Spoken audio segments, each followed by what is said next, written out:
knew from the moment I entered that the old Victorian house held sinister secrets. Unsettling details whispered of darkness lurking within its ornate walls and behind closed doors. When I discovered the hidden room, I became obsessed with uncovering the truth. But my curiosity led me into an attic of terror that I barely escaped. This is the chilling story of the malevolent presence I discovered in my new home, and how I ended up confronting the source of its cursed existence. Hit like and subscribe if you dare to hear more, but be warned, this house's evil had been waiting patiently to be awakened.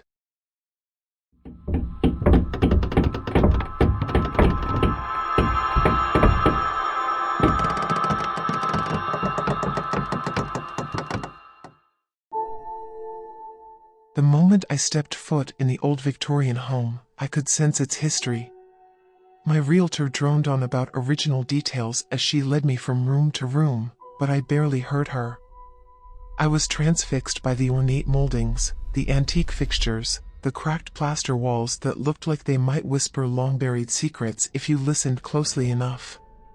When we reached the study, I noticed right away the seam in the wood paneling, the child-sized doorknob. Running my fingers along it, I felt a draft seep out. "What's this?" I asked the realtor casually, pointing it out.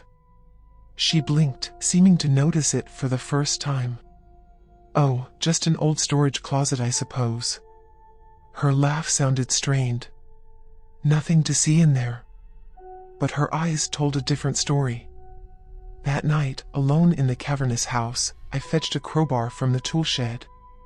Back in the study, I went to work on the hidden door, prying it open with echoing cracks.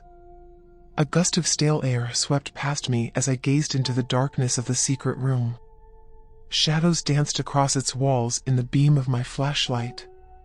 Cobwebs draped over a small child's bed, a lonely toy soldier on the dusty pillow. On a shelf lay medical instruments, syringes, restraints, jars of unknowable fluids. A chill went down my spine.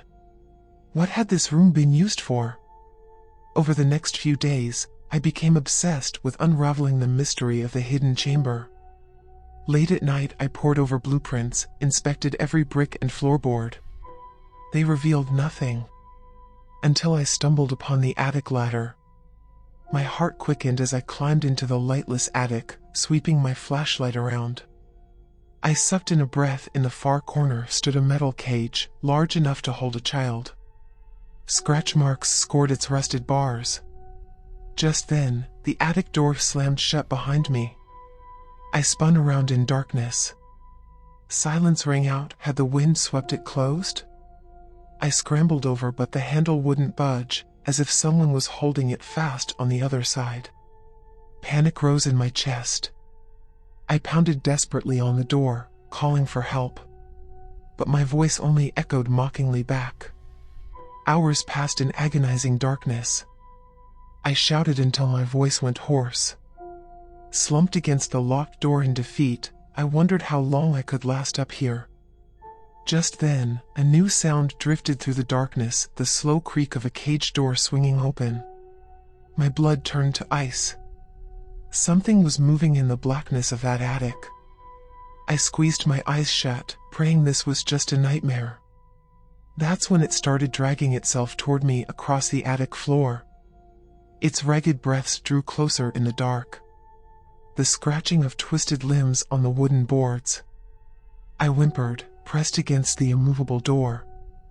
Then deliverance. Morning light suddenly flooded the attic as the door was wrenched violently open. The realtor and a repairman stood staring down at me. "Are you all right, dear?" she asked with concern that didn't reach her eyes. I opened my mouth to speak, but only a strangled rasp came out. As they helped me down the ladder, I glanced back into the attic's shadows. Only stillness and dust greeted my eyes. Back in the hidden room, I ran a hand over the child-sized bed, mind racing. I thought of the attic cage, the inexplicably locked door, the watchful eyes of the realtor. This house held secrets too dark for me to comprehend. For my own sanity, the room must remain sealed. That day I told the realtor I'd changed my mind. As I silently handed back the keys, I knew I wanted no part of whatever dwelled within these walls. Some doors should stay locked forever. As I stepped outside, an icy breath of wind tousled my hair. Behind me, the front door swung slowly shut with an air of grim finality. Shadows gathered in the windows like eyes boring into my back. I got in my car and drove away, refusing to look back. Still, I can't shake the feeling that some piece of that house, some deep-rooted darkness, came with me when I left. Perhaps it always will. Over the following weeks, I tried to regain a sense of normalcy, to forget the events in that house. But my dreams were plagued by visions of the hidden room and attic. The child's bed, the rusted cage, and the thing that lurked inside. Its jagged breaths and dragging limbs haunted my sleep. I'd wake in a cold sweat, shaking off the nightmares. During the day I jumped at small noises, flashes of movement in the corner of my eye. I knew it wasn't just in my head. Somehow that presence had followed me home. It was on one of those sleepless nights that I heard it, the telltale creaking coming from inside my closet. My blood turned to ice. Holding my breath, I grabbed the baseball bat by my bed and cautiously stepped forward. Throwing open the closet door, I flicked on the light. There, staring back from the shadows, was the hulking, twisted form. Rotted skin, wild eyes. Jagged teeth in a face that was once human. It let out an unearthly wail that shook my bones before scuttling into the recesses of my closet and disappearing. I knew then there was only one way to end this. To confront the evil at its source. I had to return to that house. The next night, armed only with a flashlight, I approached those imposing doors once again. The realtor's warnings echoed in my mind, but my fear was overpowered by the need for answers. As the hidden door creaked open, foul air washed over me. Descending the steps, I swept my light over the room frozen in time. The child's bed, the medical tools. What had happened here? A noise made me spin around. From a ventilation grate peered two glowing eyes. I leapt back as a gnarled hand shot out, grasped my ankle. I crashed to the floor as the thing dragged itself into view, crouched and ready to pounce. It was the creature from my dreams made real. I scrambled back, reaching for anything I could use to defend myself.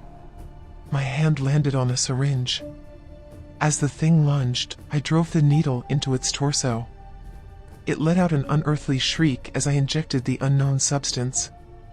The creature convulsed, wheezing and clawing at its face.